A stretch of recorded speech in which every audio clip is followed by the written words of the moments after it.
Live from downtown Detroit, home of WDIV and Click on Detroit, Local 4 News at 11 starts now. Cases of the coronavirus nearly at 44,000 here in Michigan, with the state releasing new numbers late tonight. And those new numbers being released hours late after a glitch in the reporting system. 86 more lives lost in Michigan brings the total to 4,135. It marks a drop in daily deaths, but the state says due to a backlog in the system, that number isn't up to date and will grow. Other headlines: Governor Gretchen Whitmer says there's been a spike in cases on the west side of the state and in rural areas up north.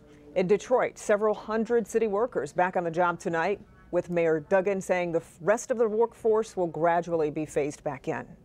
Tonight, Congressman Paul Mitchell is suing Governor Whitmer in federal court, challenging her authority to keep issuing emergency orders he claims are unconstitutional. Mara McDonald live downtown. So, Mara, what do we have here? Well, Karen, I ran this lawsuit by a top attorney in town, and the way he explains it is this. This lawsuit has a lot in it. It's like a platter of spaghetti and meatballs, and if you chuck that at the wall, it may not all stick, but something may. That's why I filed it, because I believe that there's a balance. We can maintain public health. We can maintain the health of the general public, especially those that are high risk, while also opening back up our economy and our society. Congressman Mitchell filed this federal lawsuit not as Paul Mitchell, member of Congress, but Paul Mitchell, Michigan citizen. And it seeks to define exactly what the governor's police powers are to continue executive orders without approval of the legislature. I am happy to work with the legislature. I think ideally we all get on the same page here. But what I can't do is negotiate like this is a political issue. That was the governor today before news of the lawsuit hit. The official word from her office tonight is no comment on pending litigation. A governor can issue executive orders without legislative approval for the first 28 days of an emergency. What Whitmer is saying is she can continue after that initial period without legislative oversight. What Mitchell's lawsuit seeks to do is define what the extent of her emergency powers are and whether people's constitutional rights are being violated. We need in Michigan to get some determination of what is an emergency and what are the appropriate powers and how long the governor can exercise those before they say I must deal with a legislature and consider the broader needs of the population. Back here live, at this point, the governor has issued 69 of those executive orders in 59 days. We're live downtown tonight. Karen, Kimberly, back to you. Well, Mara, Mitchell's is the first high-profile suit against the governor, but the legislature did approve taking legal action against her last week. So where does that stand? Well, they did approve that, but we are told, or at least what I'm hearing out of Lansing, is that nothing is going to be filed this week, likely the next week. Back to you. All right. Thank you, Mara. Well, 3 weeks after closing and 2 weeks after 50 bodies were found in a makeshift morgue, Beaumont Wayne Hospital is reopening. Jason Colthorpe is live outside the hospital with more tonight. Jason? Good evening, Kimberly. You know, the Beaumont sign behind me normally has an emergency portion that's all lit up. Well, that was boarded over at the end of March. And now, come tomorrow, that's going to reopen, and all patients, mostly all patients, will be readmitted. A month ago, with Beaumont Health treating more than 1,000 COVID-19 patients across its hospitals, it converted its Wayne Emergency Center into a COVID unit. Less than 2 weeks later, the hospital closed, laying off workers and sending remaining patients elsewhere. It's been very eerie to drive by that hospital. Normally it's full, tons of patients, tons of cars from physicians and other people, and it's been heartbreaking, honestly, to see it so empty. About 70 patients altogether. Dr. Muzammil Ahmed, who gave us a virtual tour of that COVID unit, says the layoffs were the bad news. The good news was that hospitals were not overrun with patients. First, it's a great thing that we didn't get the overflow. They prepared for the worst, and fortunately, with safe distancing and all the things that people have done in our community to stay safe, that's paid off. And the number of COVID patients are just not as high as we were projecting. So it's a good thing. We are ready to go back. Beaumont Wayne will now walk the tightrope of being able to see regular patients while also being on standby for any uptick in COVID cases. The staff, the physicians and nurses, the administrative team at Beaumont Wayne, and have just been phenomenal. They've rolled with the punches, and they've been working 24/7 for the last week to get everything in order to get the hospital clean, decontaminated, and ready for business tomorrow. Wayne is rolling this out in phases. This is phase 1, and it does not include trauma care. That'll come later. Phase 2 is also going to make for more inpatient and critical care space, which will help down the road as we get going. Kim? Jason, so do you know whether or not the laid off workers, they'll be brought back? Have they said?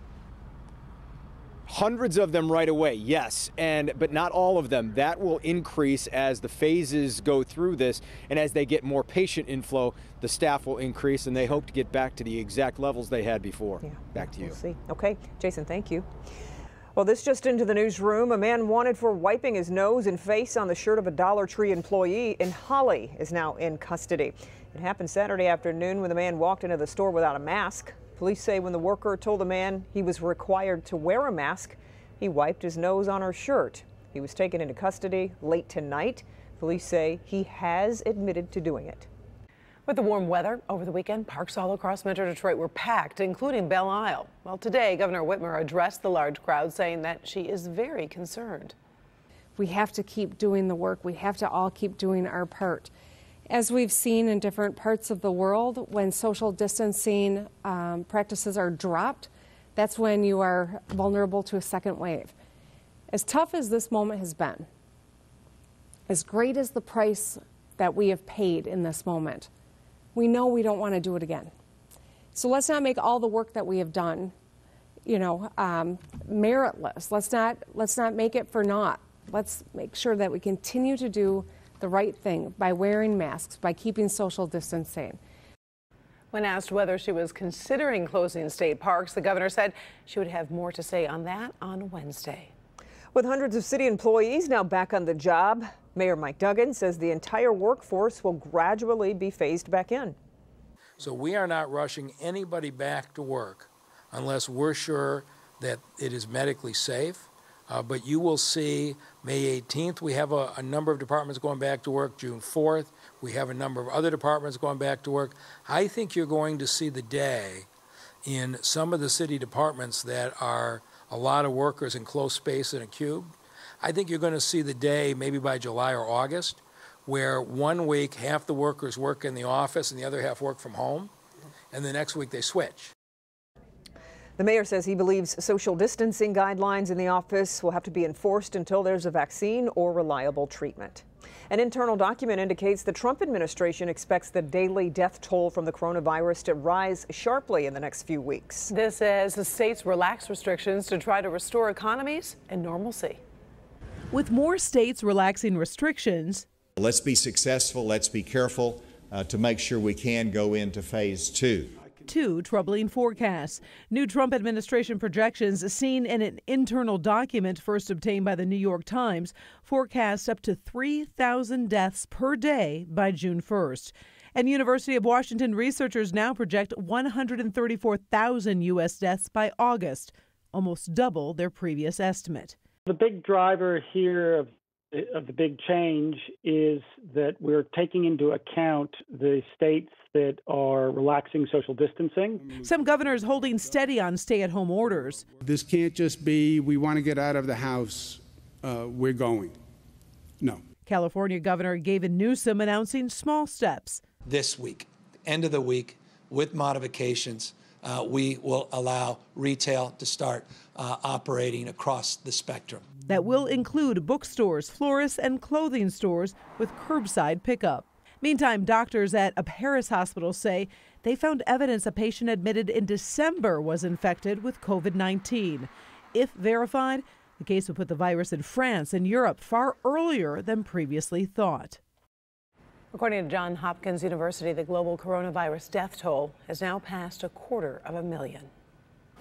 Well, it wasn't 80 degrees like the weekend, but it was a mostly pleasant afternoon. Unfortunately, Ben, though, you're here to tell us much colder weather is on the way.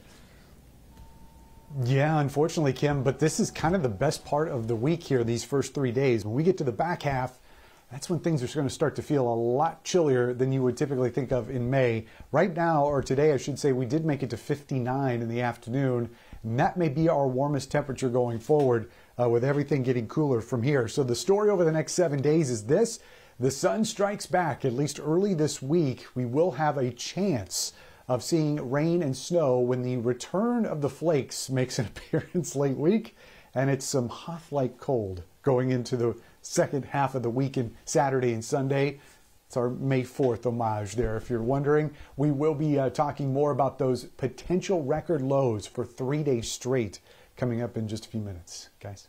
Okay, Ben. Still ahead, the FDA taking new action on potentially inaccurate antibody testing. What the government is doing with the tests that are flooding the market. But first, a father of 4 who spent an entire month on a ventilator is finally back with his loved ones after a long battle with COVID-19. The happy reunion next.